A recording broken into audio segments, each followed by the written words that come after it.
Shalom adik-adik, gimana nih kabar hari ini? Aku berharap banget semoga kita semua senantiasa dalam keadaan sehat ya. Puji Tuhan banget kalau hari ini kita bisa kembali bertemu dalam ibadah sekolah minggu Agape.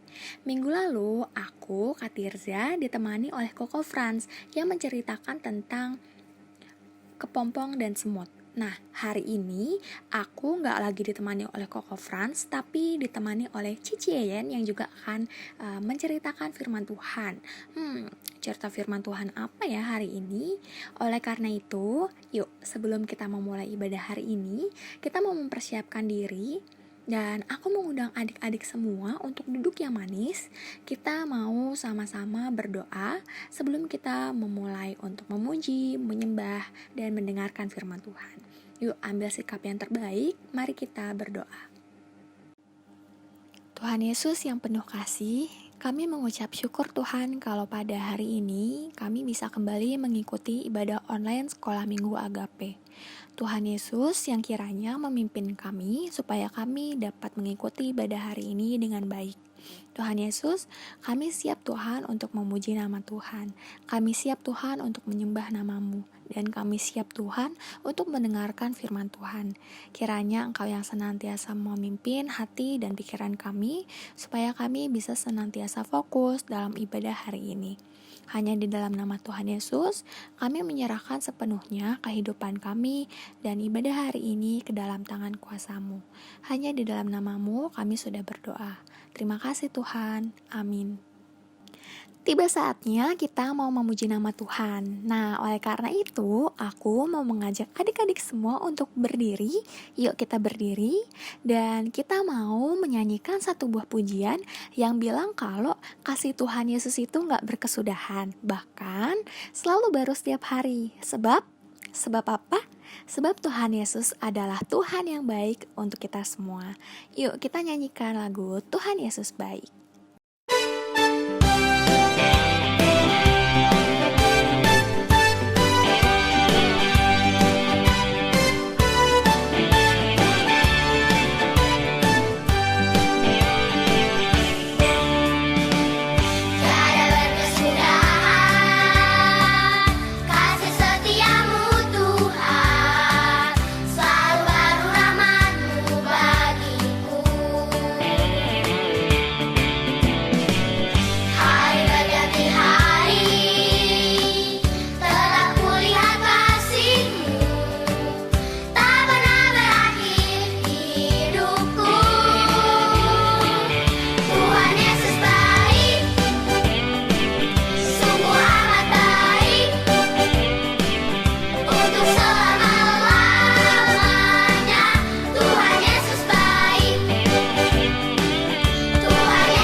Yes, bener banget kalau Tuhan Yesus itu baik sama kita, bahkan dari dulu, sekarang, sampai selama-lamanya, Tuhan Yesus tetap baik dalam keadaan apapun yang kita lalui.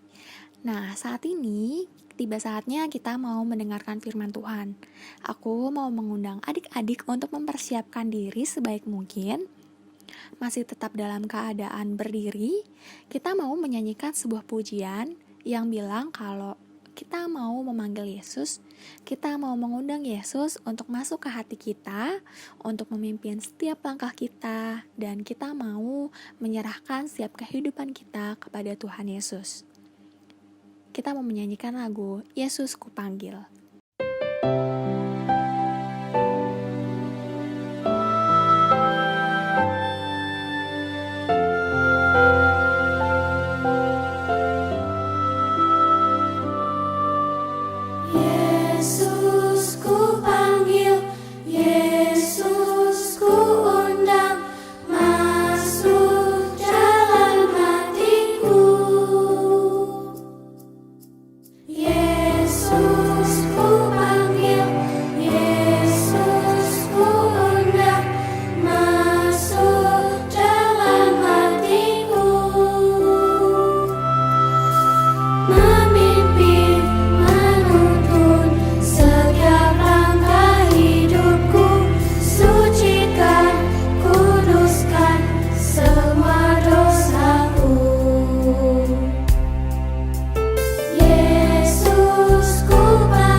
Masuklah dalam hatiku, ampuni dosaku, jadilah Tuanku, mulai sekarang sampai selamanya. Terima kasih Tuhan, amin.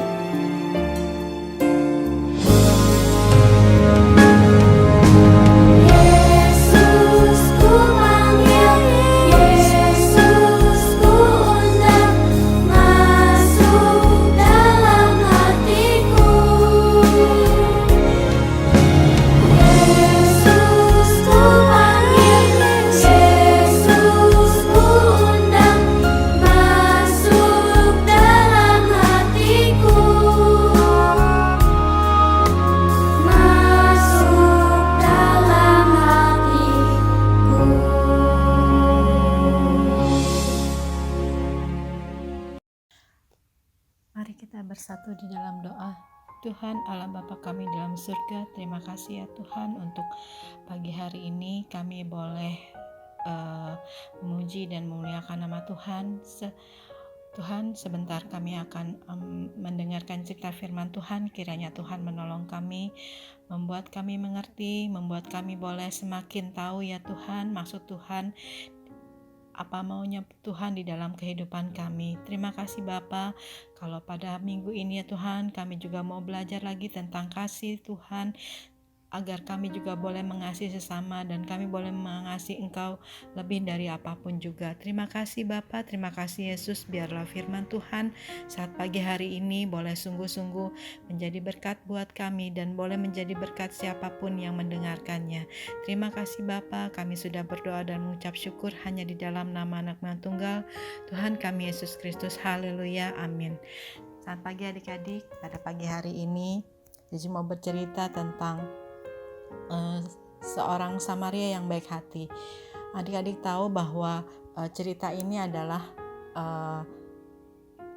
seringkali kita dengarkan dan mungkin adik-adik sudah beberapa kali mendengarkan cerita tentang ini. Dia bertanya kepada ahli Taurat bahwa apa yang tertulis di dalam hukum Taurat, apa yang kau baca di sini. Lalu orang-orang itu menjawab, orang-orang atau ahli Taurat itu menjawab, dia berkata seperti ini, kasihilah Tuhan Allahmu dengan segenap hatimu dan dengan segenap jiwamu dan dengan segenap kekuatanmu dan dengan segenap akal budimu, dan kasihilah sesamamu manusia seperti dirimu sendiri.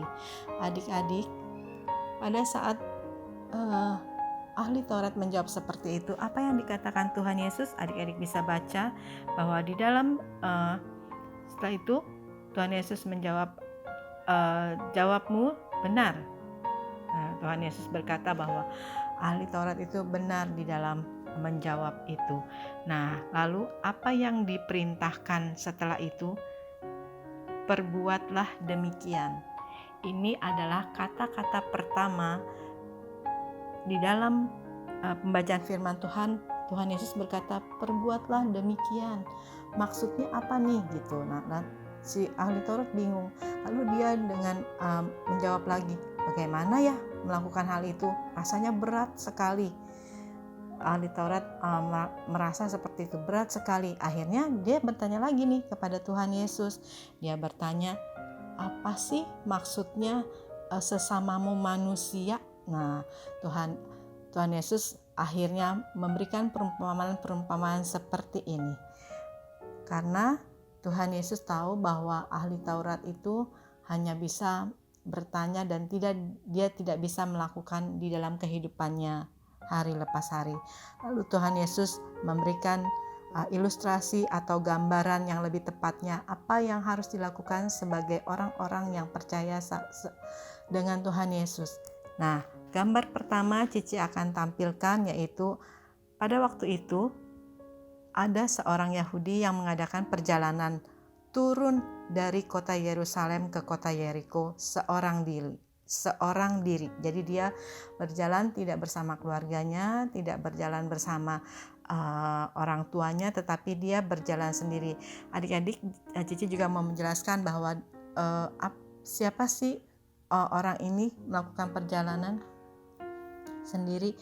Nah, orang ini adalah melambangkan seperti kita sebagai anak-anak Tuhan yang ada di dunia ini sedang berjalan menuju kepada kekekalan. Dia berjalan seorang diri dan berjalan sesuai dengan perintah Tuhan. Tetapi dalam gambar yang kedua, adik-adik bisa lihat di gambar yang kedua itu ada di tengah perjalanan orang tersebut atau orang Yahudi tersebut, dia bertemu dengan orang jahat yang bukan hanya merampok tetapi juga memukulinya sampai mau mati. Adik-adik bisa bayangkan bahwa dia sudah berjalan sendiri, akhirnya dirampok oleh orang-orang jahat. Kalau orang sekarang bilangnya dirampok itu dibegal ya. Nah, dirampok, diambil hartanya, diambil uangnya sampai yang tersisa hanya tinggal baju yang melekat di tubuhnya. Itu pun bajunya juga diambil, jadi hanya tinggal celananya saja. Nah, di situ adik-adik bisa lihat bahwa apa sih maksud gambar yang kedua atau perumpamaan yang bagian yang kedua ini? Ini adalah melambangkan bahwa kita manusia ketika kita sedang melakukan perjalanan di tengah-tengah dunia ini, kita pun terkadang diserang oleh iblis. Nah, iblis itu bukan saja mengambil kesejahteraan kita, tetapi juga sukacita kita diambil. Nah, adik-adik bisa lihat bagaimana keadaan yang menimpa si orang Yahudi yang sedang mengadakan perjalanan tersebut. Adik-adik lihat yang di gambar yang ketiga. Gambar yang ketiga, tampaklah orang tersebut tidak berdaya. Dalam keadaan tidak berdaya, badannya penuh dengan luka-luka. Dia tidak bisa duduk, jangankan berdiri, dia udah gak bisa duduk dan dia cuma hanya tertidur di area terbuka atau di jalan, di pinggir jalan seperti itu. Lalu pada saat yang bersamaan dengan itu, datanglah lewat imam yang melihat orang yang tidak berdaya itu. Tetapi imam tersebut berlalu tanpa menolong orang tersebut. Nah, adik-adik tahu imam itu apa? Imam itu adalah orang yang biasa memimpin peribadatan pada saat itu. Imam yang selalu memberikan tentang cerita firman Tuhan dan terkadang juga memberikan bimbingan firman Tuhan. Tetapi ketika melihat fakta di lapangan atau fakta yang terjadi, dia tidak bisa menerapkan apa yang biasa imam itu ceritakan kepada jemaat-jemaatnya. Lalu dengan dia hanya berkata di dalam hati, wah mungkin orang itu mengalami penderitaan, mungkin orang itu sedang melakukan dosa kali ya. Nah, terkadang kita juga sering melakukan hal itu ketika kita melihat saudara kita ataupun teman kita mengalami penderitaan. Kita tidak menolong, tetapi kita hanya berpikir atau memikirkan sendiri bahwa orang itu berdosa. Nah, sampai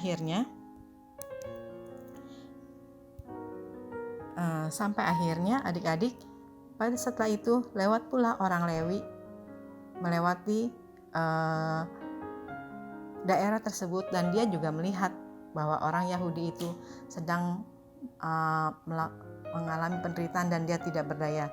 Tapi orang Lewi pun tidak menolong. Adik-adik tahu orang Lewi adalah orang yang biasa melayani atau yang sering membantu imam untuk peribadatan itu bisa berlangsung. Contoh, kalau sekarang mungkin adalah orang-orang yang seperti kayak adik-adik tahu di gereja kita mungkin ada seperti kayak pemimpin pujian atau juga mungkin guru-guru sekolah minggu atau mungkin juga para majelis. Nah, itu adalah mungkin pada saat itu jabatan-jabatan itu hanya bisa diberikan kepada orang Lewi, yaitu orang yang membantu agar peribadatan itu bisa berlangsung.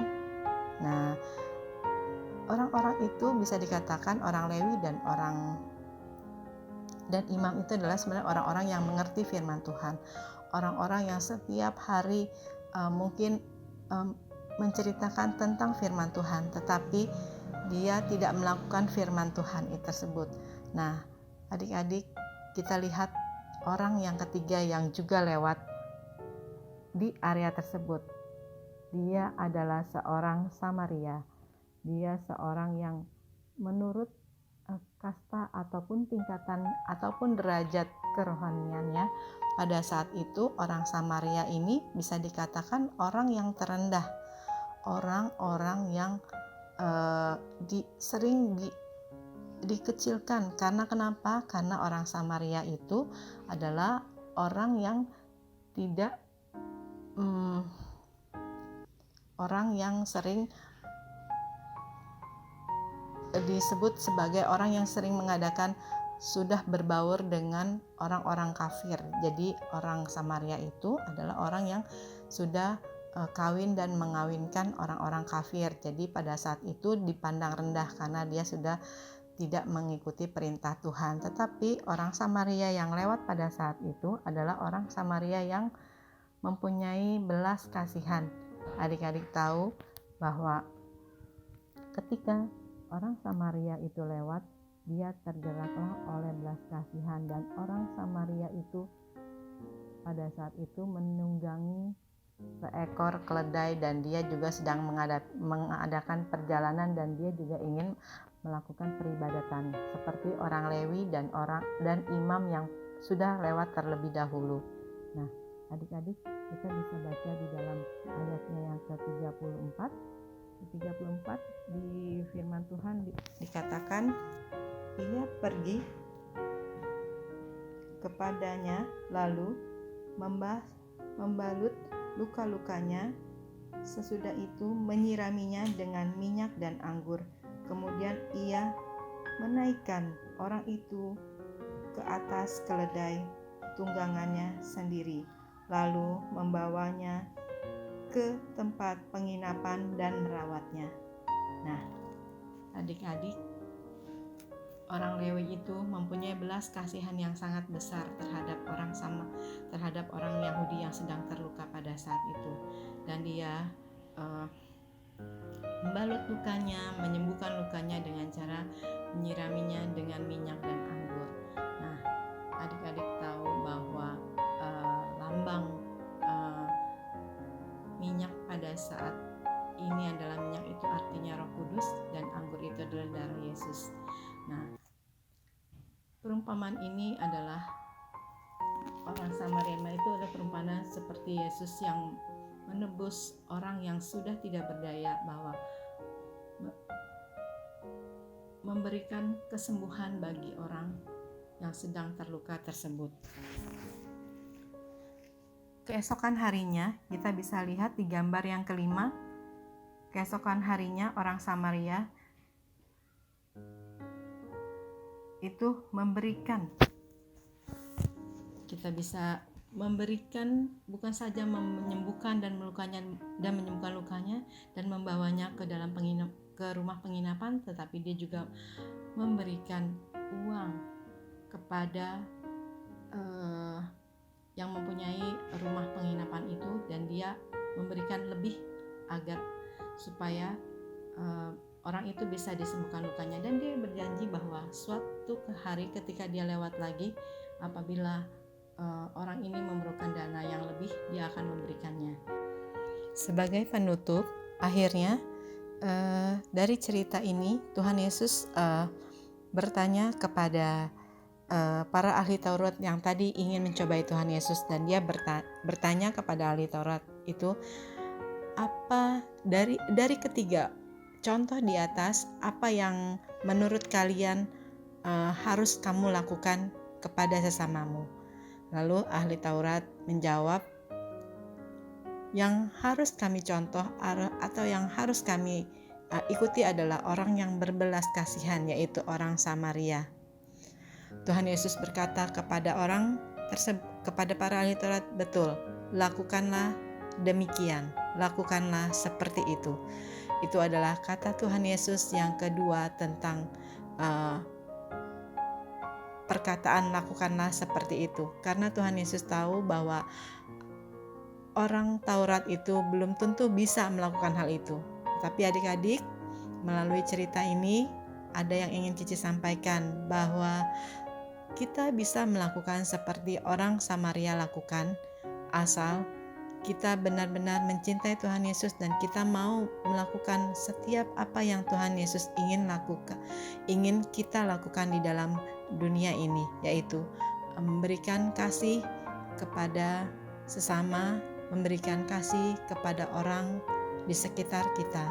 Walaupun memang berat melakukan hal itu, tetapi Cici percaya bahwa Tuhan Yesus akan memberikan kekuatan untuk melakukan hal itu. Memang berat ketika kita harus mengasihi untuk orang-orang yang kita benci. Memang berat memberikan kasih kepada orang-orang yang tidak sama pemikirannya dengan kita atau tidak sekelompok dengan kita, seperti firman Tuhan beberapa minggu yang lalu. Tetapi Cici yakin bahwa kita bisa melakukan hal itu dengan pertolongan Tuhan. Karena apa? Karena Tuhan sudah lebih dulu mengasihi kita, anak-anak Tuhan yang pada saat ini mendengarkan cita firman Tuhan. Karena Tuhan juga sudah memberikan kasih sayangnya kepada kita, sehingga kita boleh tetap dalam keadaan sehat saat pagi hari ini kita bisa memuji dan memuliakan nama Tuhan. Ingat, tetap semangat, tetap hidup sehat di dalam hari-hari ini, biar kita tetap bersuka cita walaupun kita tidak bisa bertatap muka di dalam sekolah minggu. Kita tetap semangat di dalam Tuhan, tetap rajin membaca firman Tuhan, tetap sungguh-sungguh melayani Tuhan dalam segala apapun juga. Maksudnya melayani Tuhan seperti apa? Nah, contohnya ketika kalian ada undangan untuk ibadah sekolah minggu secara online, kalian mengikutinya dengan baik, kalian tetap memuji Tuhan bersama-sama, dan yang lebih penting kalian juga harus mentaati orang tua di rumah, tetap belajar dengan baik. Nah, itu adalah bukti kasih kita kepada Tuhan agar kita boleh menjadi berkat bagi sekeliling kita, baik di dalam keluarga ataupun di tengah-tengah pergaulan dimanapun kita berada. Puji Tuhan, biarlah firman Tuhan saat pagi hari ini menyegarkan kita kembali untuk kita tetap percaya bahwa Tuhan Yesus sudah lebih dulu mengasihi kita. Tuhan Yesus sudah memberikan keselamatan kepada kita dan kita akan memberikannya kepada orang lain. Terima kasih adik-adik, kita mau bersatu di dalam doa, kita mengucap syukur atas firman Tuhan yang sudah kita dengarkan.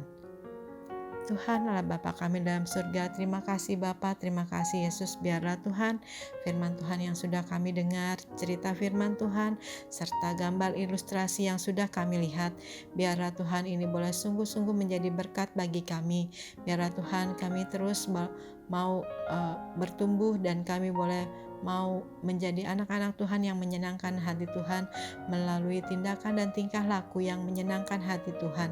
Terima kasih Bapa, terima kasih Tuhan Yesus, kami menyerahkan semua ini ke dalam tangan kuasa Tuhan.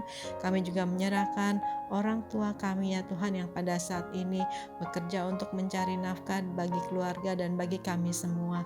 Terima kasih Bapa, berikan mereka kemampuan, berikan mereka akal budi kebijaksanaan ya Tuhan, agar mereka boleh bekerja dengan baik. Tuhan, kami juga berdoa untuk guru-guru sekolah minggu ya Tuhan, yang pada saat ini sedang bekerja dan juga mungkin ada yang bersekolah ataupun kuliah. Tuhan, pimpin mereka masing-masing agar mereka boleh memberikan yang terbaik buat Tuhan. Terima kasih Bapa, biarlah ketika waktunya nanti kami boleh bersama-sama kembali bersekolah minggu secara tatap muka, Tuhan pimpin kami untuk kami tetap setia Bapa. Terima kasih Bapa, biarlah kami juga berdoa untuk bangsa ini ya Tuhan, biarlah bangsa ini boleh bersama-sama ya Tuhan bergandengan tangan untuk kami boleh keluar dari masa pandemi yang sangat berat ini. Terima kasih Bapa, terima kasih Tuhan, ajar kami terus ya Tuhan, diberikan kasih karunia ya Tuhan untuk kami boleh mengasihi sesama, terlebih kami juga mengasihi Engkau Tuhan Yesus. Terima kasih Bapa, kami menyerahkan semua ini ke dalam tangan Tuhan Yesus. Hanya di dalam nama Tunggal kami sudah berdoa dan mengucap syukur. Haleluya, amin.